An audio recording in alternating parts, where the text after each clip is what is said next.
How can you get an amazing leg workout from the comfort of your own home? Well, I want to share with you a few at-home leg exercises for the days that you can't hit the gym so that you walk out with an amazing pump feeling awesome.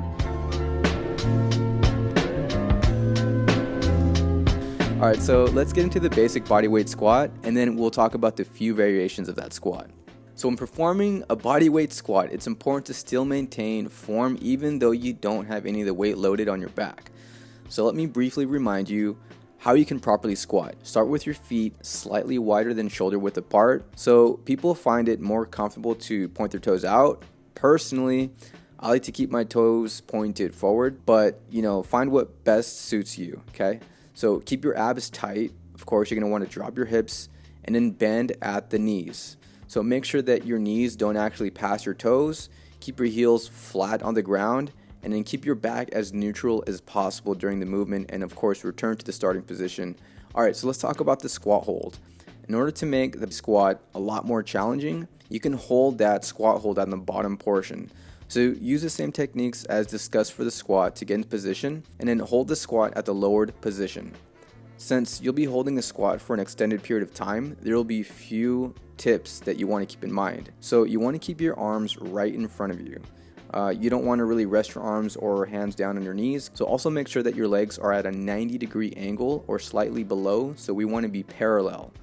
You don't really want to get too low here, or you're going to be resting your body on the heels of your feet. And of course, be sure to keep the proper form throughout the exercises to really ensure that you're getting the most out of the squat hold. So another variation of the squat is a close stance squat. This squat will have the same concepts as a normal squat stance, except that when you set up, you're going to want to have, of course, your stance a lot closer than shoulder width apart. So stand with your feet as close as you can, feel comfortable with the range of motion that you perform.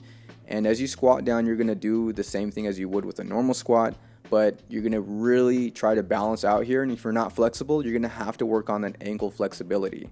So keep your core tight, and then of course keep your back neutral as you go down.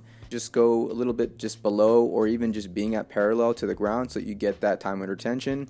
So you could perform this variation with no elevation, or maybe you can do it with an elevation, like something underneath your heel, just by adding like a piece of wood like I did here, or like a stack of books or whatever you have that's going to be stable.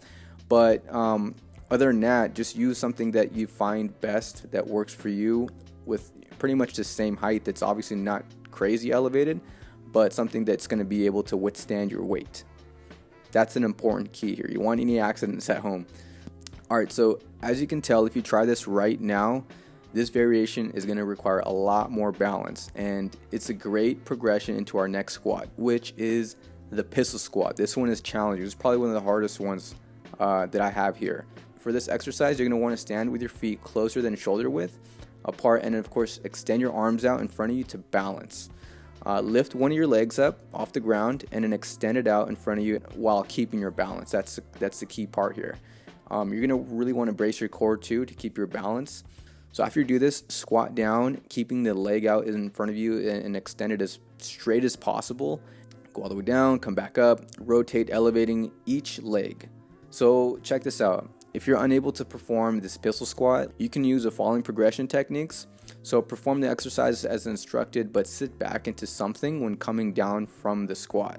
So as I demonstrate here, don't sit down for an extended period of time and rest on the bench, pretty much just taking a little break. That would defeat the purpose of the whole progression technique. So just sit down for a brief second and then come back up. And then once you're able to do that, you move on to the balancing part of your pistol squat by holding onto something, such as like a counter, a chair, or a wall, or anything that's available. Another basic exercise you can do at home is the bodyweight lunge. And I personally, these ones kill me. So start with your feet shoulder width apart, step forward with one foot, and then bend both knees simultaneously. Go down until your back knee is just above touching the ground, but obviously don't slam your knee on the ground.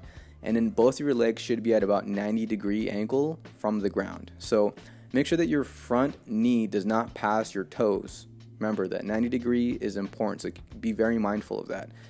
So then you're going to want to go back to your starting position and then alternate that leg that goes in front.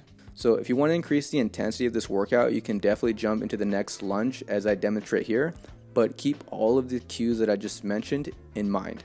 A more difficult exercise is called the Bulgarian split squat, right? So although its name is called a squat, it's more like a lunge. So for this exercise, you're going to want to make sure that you elevate your back foot on a chair or a bench like I have here. Be sure not to stand too far away from the chair or bench or whatever you use. Keep your front foot or your front leg as close to your body, and of course plant it on the ground. Keeping your back in a neutral position, bend your front knee until your leg almost touches the ground. You're going to want to drive that front foot, loading the front leg, and then return to the starting position. So during this exercise, you're going to want to make sure that you don't extend your front foot way out in front of you. And of course, that's going to put a lot of stress on your spine, and then you're not going to be standing straight. And again, it defeats the whole purpose of the Bulgarian split squat. Let's talk about Romanian deadlifts. So for this exercise, you're going to want to start with your feet shoulder width apart. Put your arms out in front of you as though you're going to grab onto a barbell or something. And then, slightly bend your knees and then lock your knees.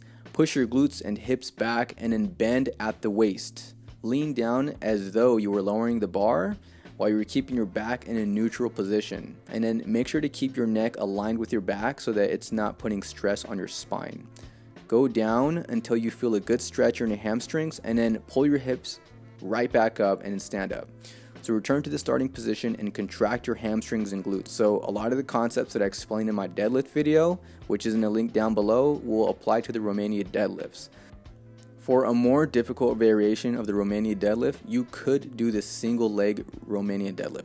This is going to be performed in the same way as the Romanian deadlift, except you will elevate one leg, which is going to require the best of your balance. So to perform this exercise, you're going to want to stand with your feet shoulder width apart, and then put your arms right out in front of you, bend your knees slightly, and then elevate one foot slightly behind you. Push your butt back, and then of course bend at the waist while you're simultaneously raising the foot behind you, as demonstrated here. So keep control of your balance, and of course once you feel the pull on your hamstring, you're going to want to stand back up. A few things to avoid during this exercise is not to open up your hips and legs when you're doing this. Instead, make sure that your back toe is facing your front toe and your hips are facing the ground.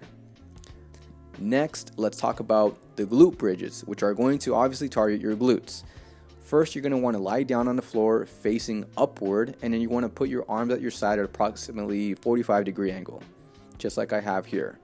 Bend your knees, and then of course place your feet flat on the floor, and then you're going to want to keep your feet flat on the floor and then raise your hips off the ground and then drive through the floor with your feet. But you're going to want to keep your feet closer to your glutes as possible. So after you drive through your feet, you're going to want to hold it for just a brief second and then squeeze the heck out of your glute and then return them back to the starting position. So a more difficult variation is a single leg bridge. This one's a little bit tricky. So to perform this exercise, start out by lying face up on the ground and then put your arms down on the ground just like I have here in the glute exercise. And then you're going to want to bend one knee and then place that foot of the same leg flat on the ground. Elevate the other leg off the ground and keeping it as straight as you possibly can. So keep your foot that's on the ground flat and then lift your hips up and then elevate that leg simultaneously. Squeeze at the top and then return to the starting position. Alternate your legs and then also make sure that you don't bend your leg during the movement. Let's talk about the calf raise. You can perform these at home from the ground as I'm demonstrating here, but you're going to want to stand with your feet closer than shoulder width apart and then raise your heels up, contracting your calves, and hold at the top for a few seconds and then return to the starting position. But if you want to get the maximum range of motion, grab a piece of wood or a stack of books or something that's really stable, and then you're going to want to stand up on this, step on it with your balls of your feet pretty much at the edge of the plank or heel, whatever you use, and then they're going to be hanging off. And then what you're going to want to do obviously is just using the same movement as described before. Raise your heels and hold it at the top. You're going to want to squeeze and contract those calves at the top of the movement. And then as you come down, there's still going to be a lot of time and retention, and that's the magic for these calf raises, is not to let gravity do the work as you come down. You're still going to want to squeeze and contract all those muscles coming down. So that's it for the exercises I wanted to cover. Before I go, I just want to give you a quick suggestion on how you can structure your workout using these exercises.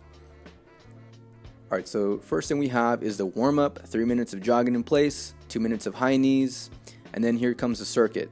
10 reps per leg, 20 total of pistol squats or 20 reps close stance squats for a 30-second rest. 10 reps per leg, 20 total of single leg Romanian deadlifts with a 30-second rest.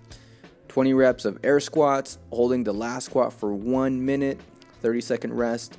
30 reps per leg or 60 total of jumping alternating lunges, 30-second rest in between this interval, and then 20 reps per leg, which is 40 total, of single leg bridge ups for 30-second rest intervals.